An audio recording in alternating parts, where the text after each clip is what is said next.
Today we explore Ko Samui. It's a short tender to port where we take in the town, meet the locals walking to Hat Lin, seek out sacred temples hidden in the rainforest, go waterfall chasing, and finally find ourselves on a stunning palm-fringed beach. Join us as we explore this beauty and culture together.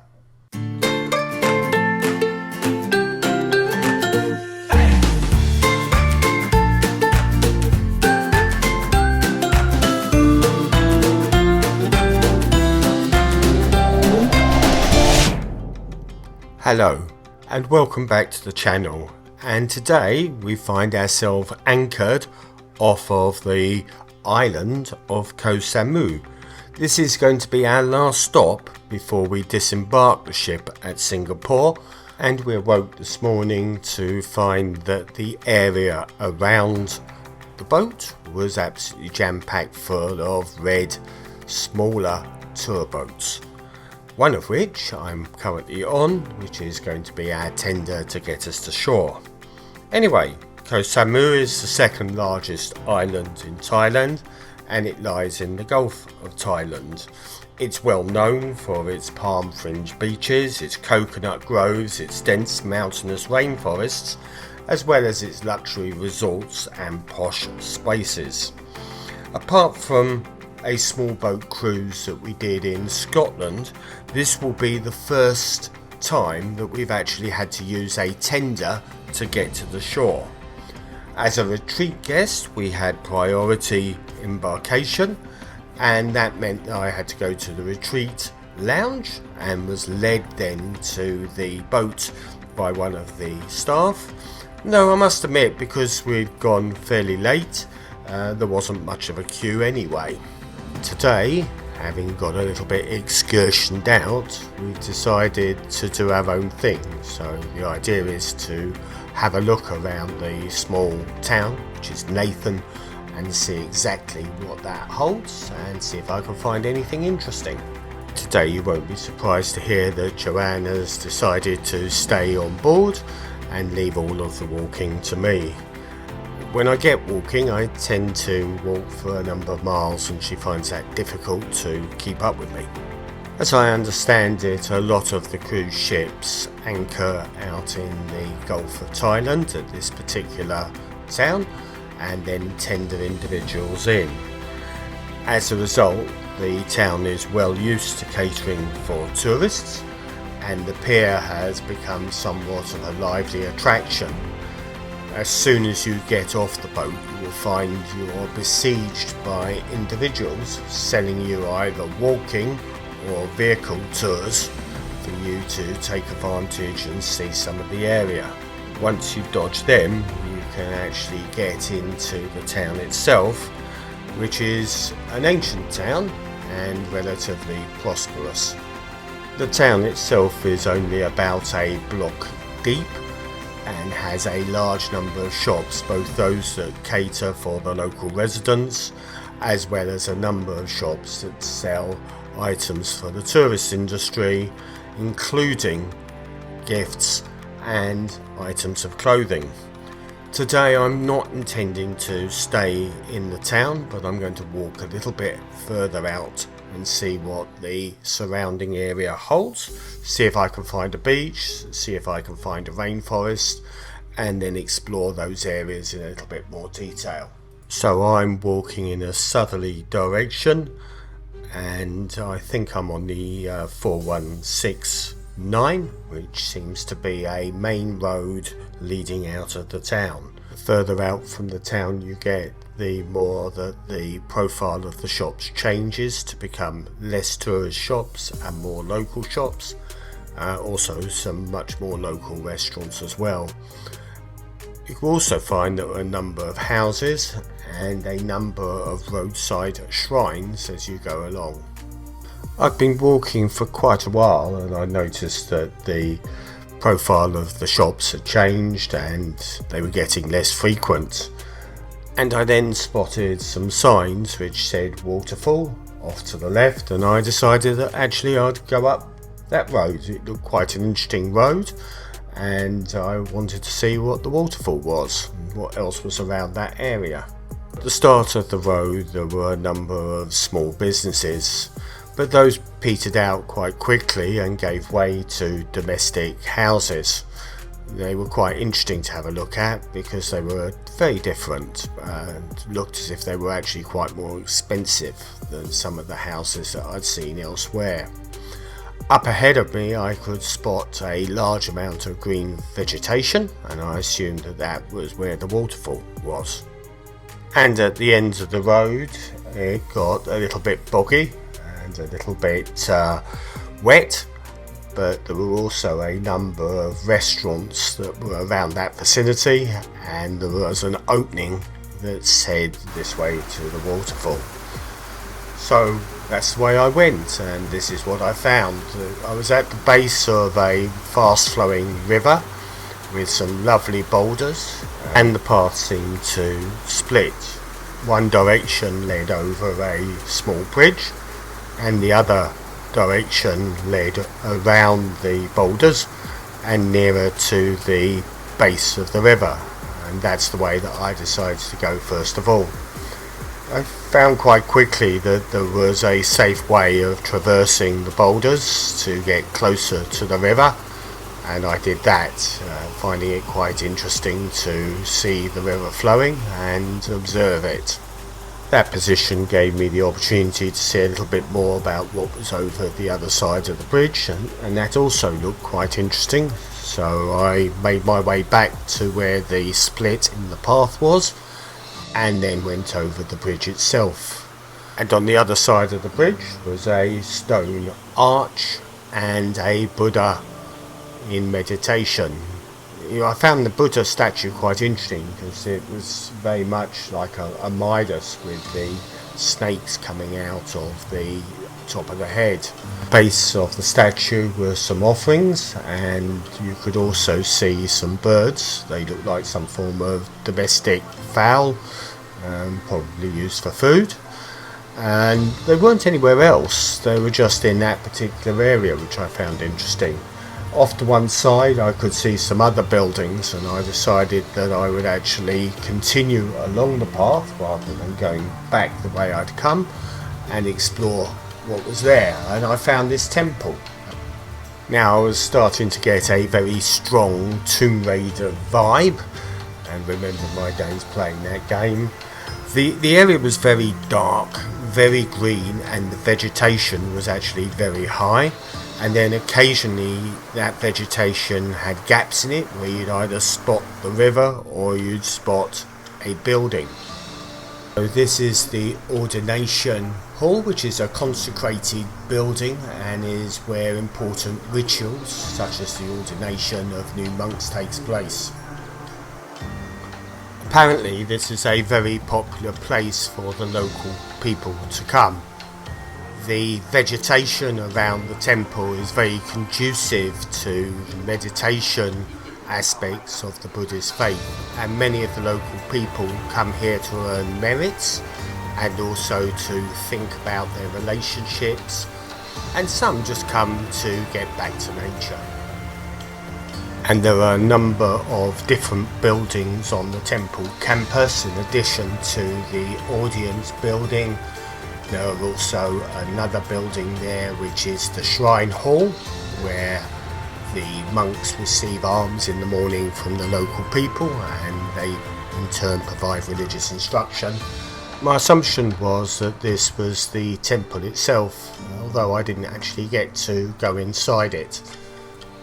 In the area around the temple and on the path there are a large number of religious statues, and there are also many signs posted that have wisdom sayings in both English and Thai. So the temple is open all year, and the best time to see it is during the rainy season. It's on the far side of the bank when you first get to this area. Now I wanted to see a waterfall, but all I've actually seen is the river, so I decided that I would go back over the other side and try and see if I could locate the waterfall itself.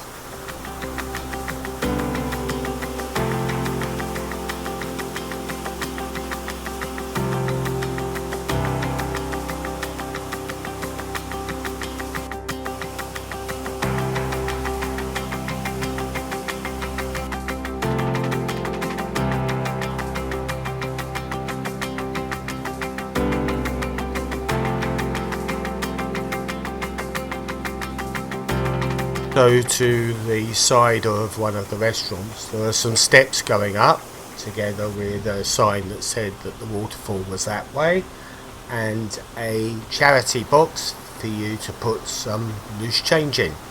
So anyway, I decided that I would go up that route and see if I could make it to the waterfall. Apparently there is also a route by car, but the trip up through the jungle and the rainforest is about 1.2 kilometres.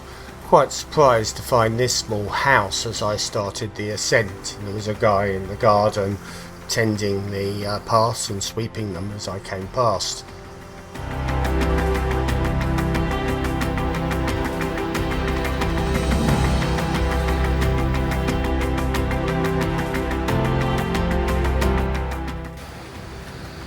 So just met a couple.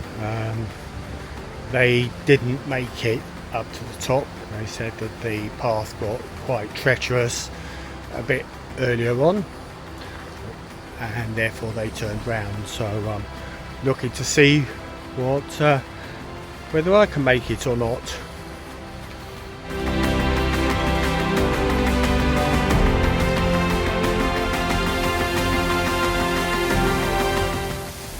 Well, that water's caused by what is a fairly significant water pipe, probably a foot in diameter, springing a leak.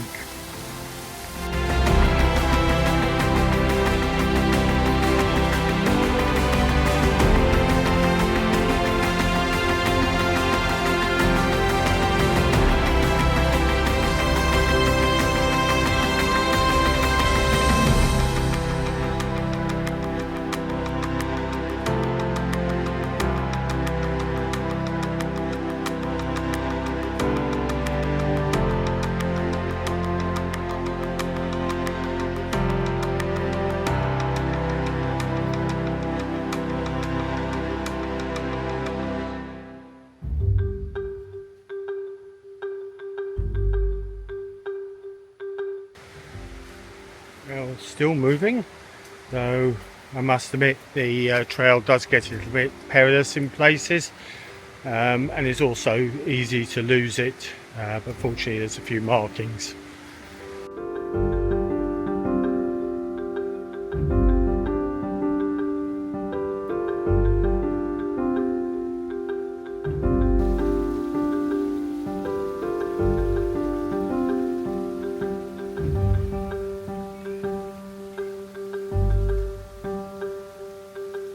So I don't know about perilous, but the path has just completely disappeared up ahead.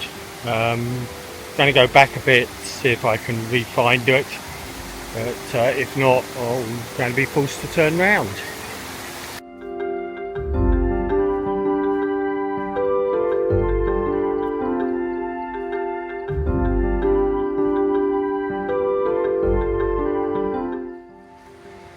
So I got back to the 230 metre marker board and still was unable to find a path to the waterfall. It just seemed to peter out, so unfortunately I've decided to make my way back down this trail and have a look a little bit more around the area at the bottom of the waterfall and see what I can see.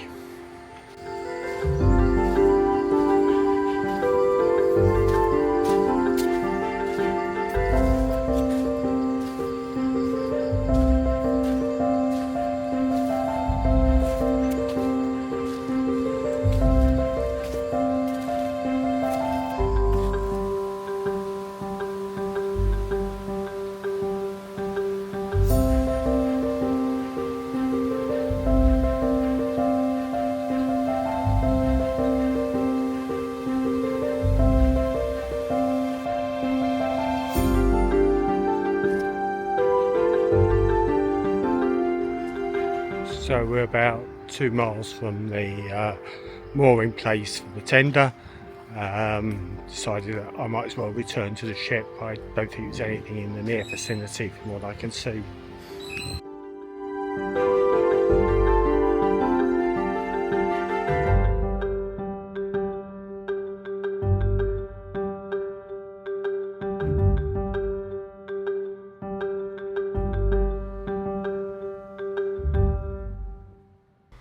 So at this point I'm a couple of miles away from Nathon Town, and I've still not managed to find any of the famed beaches, and I thought I'd go back, but when I got nearer the town I'd take a slightly different route. There was a road off to the left. I'd go down there and see whether or not I could find any beaches that way. So en route down I crossed over the river that obviously I had observed earlier when I was at the temple space.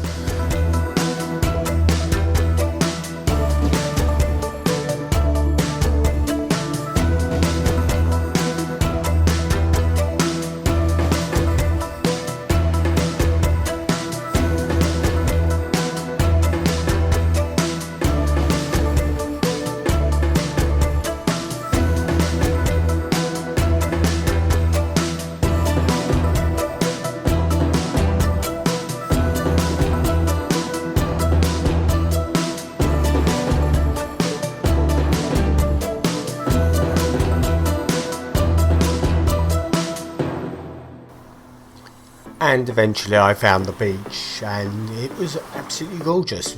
Lovely sandy beach with lots of palms around the outside. Had a very nice restaurant on the beach itself, and people were sitting there having a drink. This beach was probably just on the outskirts of town, and if you wanted to get there rather than do the walking that I've done, instead of actually going through the town and swinging right, you would just go right as you came off the pier.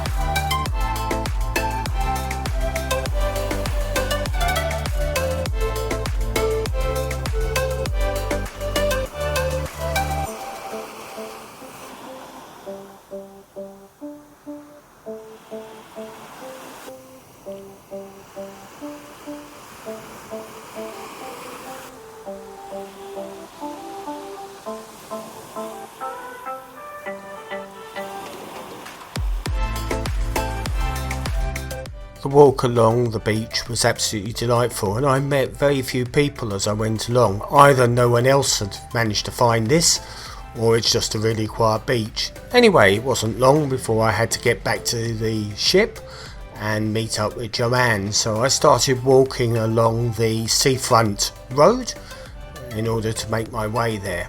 Now, if you were actually coming here and you really wanted a beach to come to, then, as I've said before, all you needed to do was to turn right as you got off the pier, and this would be the road that you walked along.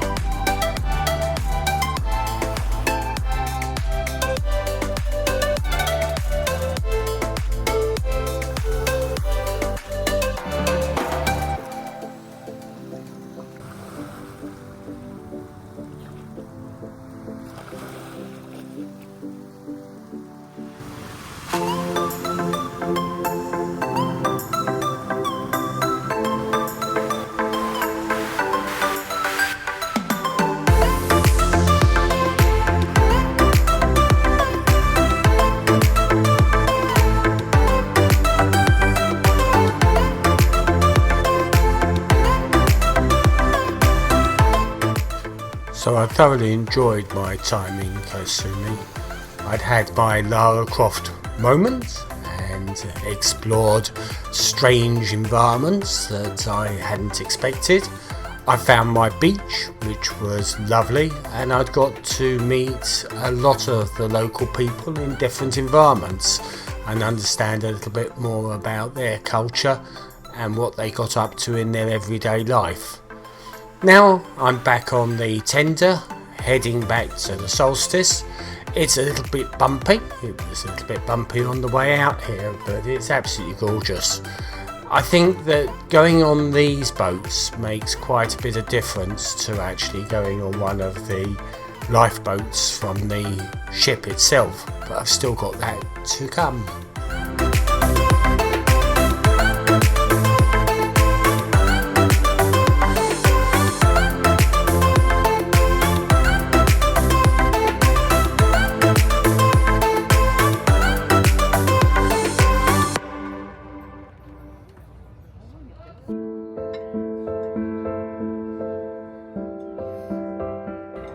So it's like a cauliflower thing with a tomato thing underneath, and it actually does taste like a pizza, like a margherita pizza. So I've got, I think it was kale soup. It's got great big bits of bacon and big bits of potato in it. So I'm looking forward to this because I'm really cold tonight for some reason. So let's have a go. Oh my goodness, it's hot, but it's nice. I can't eat it just yet because it's hot, but it smells delish. And I've gone for the octopus stuffed into pasta shells tonight.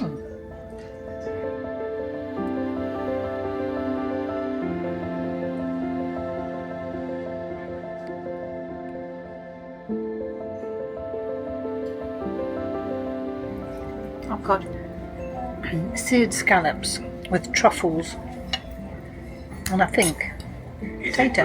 Merlot, yeah? Yes, it is. And some more wine, Steve.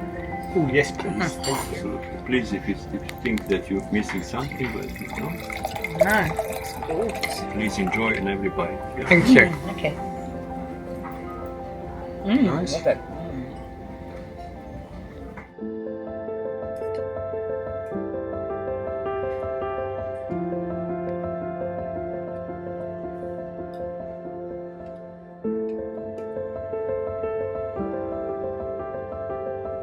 This is the baked lobster.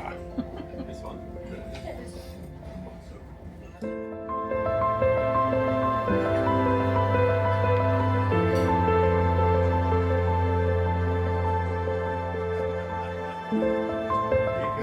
Good evening. Good evening. I see you're doing photography. He is. Oh wow, look at that. Just from Alaska. Oh. Big Alaska. And you have this Italian frutti di bosco sauce on the side. Oh. Thank you very much. That looks impressive, doesn't it?